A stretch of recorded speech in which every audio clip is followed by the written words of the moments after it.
Welcome to Damon's Brave New World, Season 1, Episode 9. In this episode, let your imagination soar with a ride on a space elevator.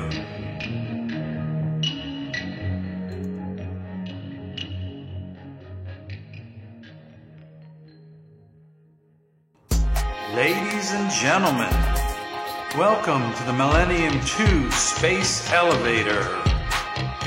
Your first stop will be the sublevel platform where you are assigned a pod to embark on your journey to the surface of Norsum. Upon your launch, you will be on top of the world with a spectacular front row view of the curvature of our world. You will also experience up close a magnificent change taking place around you. At first, you are surrounded by billions of stars with a dark, dark sky. Then, your world becomes translucent pink, slowly fading into a rust-red atmosphere. Thank you for visiting Norsum.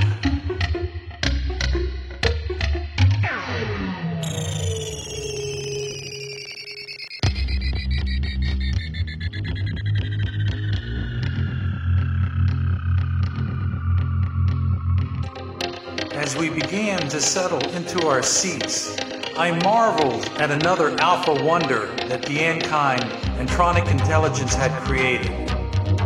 The Great Experiment, or the Great Elevator, had more than one name.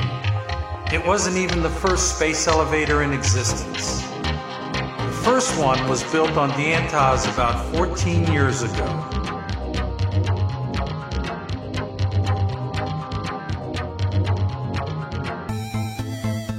As we looked downward, we could see the long needle of the space elevator extending from the Pentlat deep down into the Norsum atmosphere. As it spiraled downwards towards the planet's surface, the elevator became thinner, pencil-like and barely visible, till it reached its ground-level destination. It was now just a tiny speck on the surface. This grand elevator was one of Diankind's most astonishing achievements. It extended almost upwards of 22,000 miles from the equator's surface, connecting to the Pentlat space station, then spiraling a counterbalance deep into space. At Pentlat, many visitors would spend an awe-inspiring day at the observatory. There were also others who booked extended visits there. Pentlat Station was new and nowhere near as elaborate as Millennium 1 on Diantas. Pentlat was considered an outpost at this stage of development.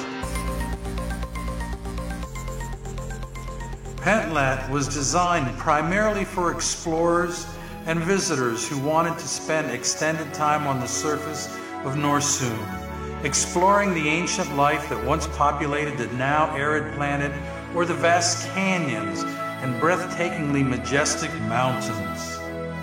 Many came to Norsum to just camp under the desert stars and revel in the astounding view of the rings that Norsum had to offer. As we entered the pod, the rings of Norsum were omnipresent and surrounded our view, creating a spiritual awareness that was awe-inspiring.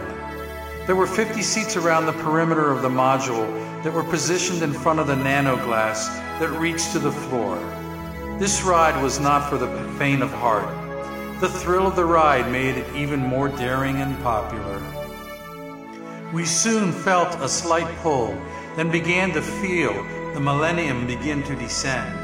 Our journey had begun.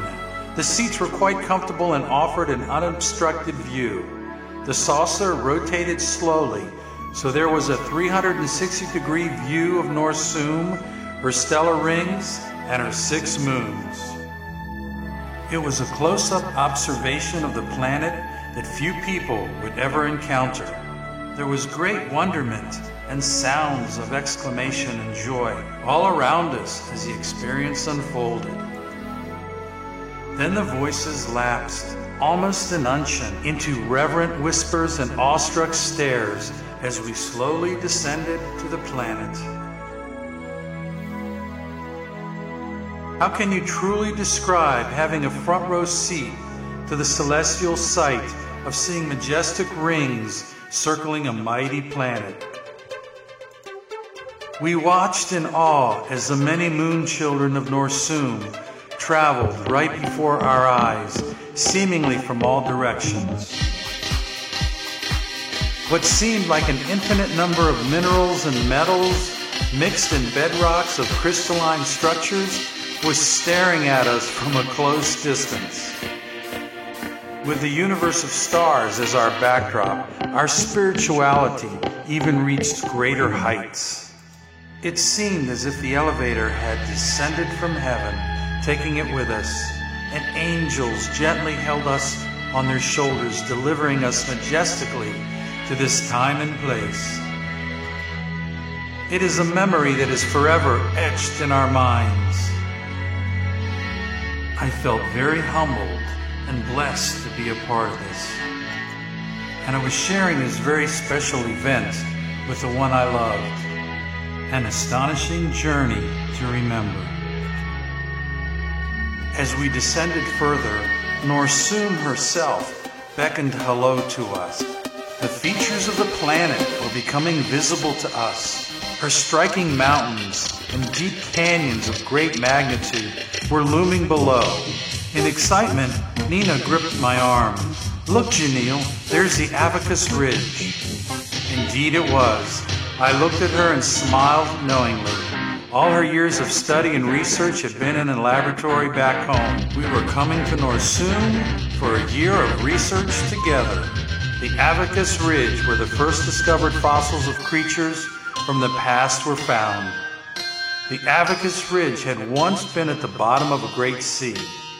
As Norsum went through geologic upheaval, the sea floor was thrust skyward and fossils were exposed, bearing evidence of an ancient world.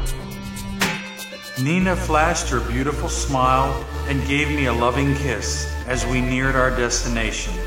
This has always been my biggest dream, to explore the stars with the love of my life.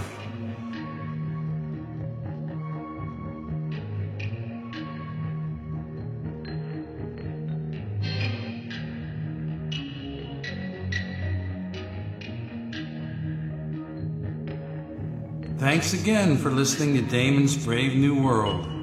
Don't forget, check out our website, damonsbravenewworld.com. Thanks.